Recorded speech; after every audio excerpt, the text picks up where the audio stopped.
اب یہ پتہ نہیں انہوں نے یہ نئی کوئی افواہ ہے یہ کیا ہے، میں نے چیک کیا ایسا ہوا تو کچھ بھی نہیں ہے، لیکن فروری کے آخر میں جب پاکستان ایئر فورس نے دوسرے مہینے میں اسٹرائکس کی تھیں، اس وقت دنیا کے اخبارات نے، مشرق وسطیٰ، برطانیہ، گارڈین، سب میں یہ ڈسکس ہوا تھا کہ کیا ملا ہیبت جو ہیں ان کو پاکستان ایئر فورس کی اسٹرائک میں وہ ہلاک ہو گئے ہیں، لیکن پھر یہی تھا کہ وہ ہلاک نہیں ہوئے۔ لیکن اگر وہ ہلاک ہو بھی جائیں تو کیا فرق پڑتا ہے؟ میں اس لیے ڈسکس نہیں کر رہا کہ عابد شیر علی نے کوئی بڑی معیوب قسم کی بات کی ہے یا وہ زندہ ہیں یا مر گئے ہیں، اب یہ میٹر ہی کہاں کرتا ہے۔ یہی وہ تبدیلی ہے جو میں آپ کو سمجھانا چاہتا ہوں کہ گزشتہ چند ہفتوں میں امریکہ کے صدر ڈونلڈ ٹرمپ نے اور اسرائیل نے جس طرح سے دنیا کے اوپر اپنا ایکسپیریمنٹ کیا ہے، اور جس طرح سے انہوں نے دنیا کی نارمز بدل دی ہیں، جس طرح سے وینیزویلا کے الیکٹڈ صدر نکولس مادورو کو امریکی فوج جو ہے ان کے کیپٹل سے، ان کے بیڈ روم سے اٹھا کے لے آئی اور نیو یارک میں آ کے ان کا مقدمہ شروع کر دیا، اور جس طرح سے ایران کے ساتھ نیگوسیشنز کے درمیان میں ایران کے اوپر حملہ کر دیا گیا دوسری دفعہ، جس طرح سے ایران کے سپریم لیڈر آیت اللہ علی خامنائی جو ہیں ان کو ٹارگٹ کیا گیا اور ان کو مار ڈالا گیا، اس کے بعد دنیا کی جنگ کی کنڈکٹ کا انٹر اسٹیٹ ریلیشن شپ جو ہے وہ سارا کا سارا تبدیل ہو گیا۔ اگر پاکستان ایئر فورس نے نہیں مارا طالبان لیڈرز کو ابھی تک تو وہ بڑی مہربانی کی ہے انہوں نے، اگر وہ مار بھی دیں گے تو کوئی کیا کر لے گا،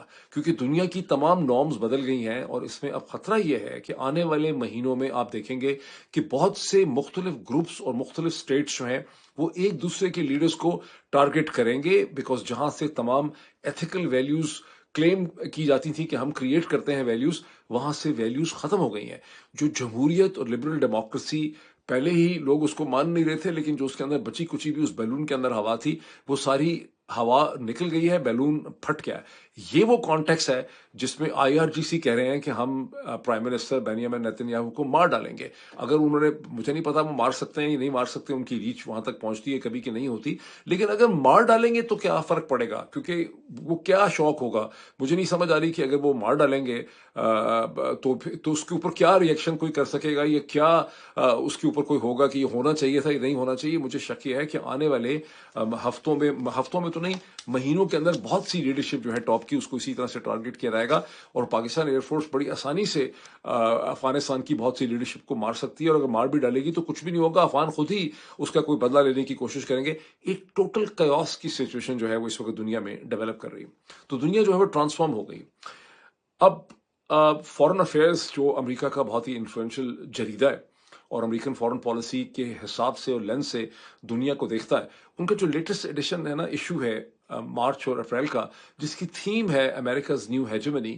اس کے حوالے سے فورن افیئرز کی ایڈیٹوریل ٹیم نے چند گھنٹے پہلے ایک ٹویٹ کیا ہے، جس میں انہوں نے پروفیسر اسٹیون والٹز، جو بہت مشہور شخصیت ہے امریکہ کے اکیڈمک ہیں، اسٹیون والٹز، ان کو کوٹ کرتے ہوئے انہوں نے کہا ہے کہ ڈونلڈ ٹرمپ کی فورن پالیسی امریکہ کو غریب بھی کر دے گی، کمزور بھی کر دے گی، اور امریکہ کا انفلوئنس جو ہے، اس کا جو اثر و رسوخ ہے، اس میں بہت زیادہ کمی ہو جائے گی۔ یہ ویسے میں نے بھی آپ کو کہا تھا چند دن پہلے اپنے ویلاگ میں کہ ڈونلڈ ٹرمپ کی جب یہ سارا کچھ جو کچھ بھی وہ کر رہے ہیں، حالانکہ وہ امریکہ کو طاقتور بنانا چاہتے ہیں، make America great again and all that, لیکن اس کا نیٹ افیکٹ یہ ہوگا کہ جب یہ پریزیڈنسی ختم ہوگی، امریکہ پہلے کے مقابلے میں بہت زیادہ کمزور ہو چکا ہوگا، اور اچانک کسی دن جھٹکا لگے گا تو سمجھ آئے گی کہ کتنا زیادہ کمزور ہو چکا ہے۔ لیکن this is what professor Steven Waltz has said, اور جس کو فورن افیئرز نے ٹویٹ کیا ہے اس کو وہ کہتے ہیں کیسا ہے۔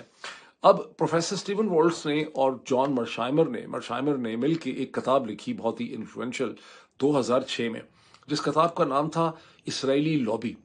اب تھوڑی دیر پہلے میں نے کوئی 12 گھنٹے پہلے جان مرشائمر نے کہیں ایک انٹرویو دیا ہے کسی کو، میں نے وہ انٹرویو ان کا سنا، پروفیسر جان مرشائمر کا، جو شکاگو یونیورسٹی میں پڑھاتے ہیں اور امریکہ کے بہت ہی ڈسٹنگوش، بلکہ پوری دنیا کے ایک انتہائی ڈسٹنگوشڈ وہ اکیڈمک بھی ہیں، اور وہ ریئلسٹک یا ریال پولیٹک کے جو ریئلزم ہے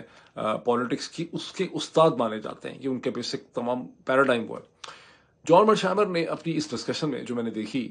اس میں انہوں نے کہا، میں باقی چیزوں میں نہیں جاتا، وہ باقی ہے جنگ کے حوالے سے ہے، ایران میں کہ کیا ہوگا، امریکہ کو کیسے نقصان ہوگا، ایران کیا کر رہا ہے، لیکن اس میں ایک بات نوٹ کرنے والی ہے۔ انہوں نے کہا کہ جب 2006 میں میں نے اور سٹیون والٹس نے مل کے اسرائیلی لابی کی کتاب لکھی تھی تو اس وقت امریکہ میں کسی کو اسرائیلی لابی کے اوپر الزام دینے کی یا اس کی بات کرنے کی یہ لوگ اس کا ذکر نہیں کرتے تھے، شرماتے تھے، ڈرتے تھے۔ انہوں نے کہا دیکھیں کتنی بڑی تبدیلی آ گئی ہے گزشتہ 2 سال میں۔ اس وقت ہر بندہ کھلم کھلا ہر چیز کا الزام جو ہے وہ اسرائیلی لابی پہ لگا رہا ہے، اور بہت بڑی تعداد۔ انہوں نے کہا کہ مجھے نہیں پتا کہ سب لوگوں کو سمجھ آئی ہے کہ نہیں، لیکن بہت بڑی تعداد میں لوگوں کو سمجھ آ گئی ہے کہ جو جنگ اس وقت ہم ایران کے خلاف کر رہے ہیں یہ ہم سے اسرائیل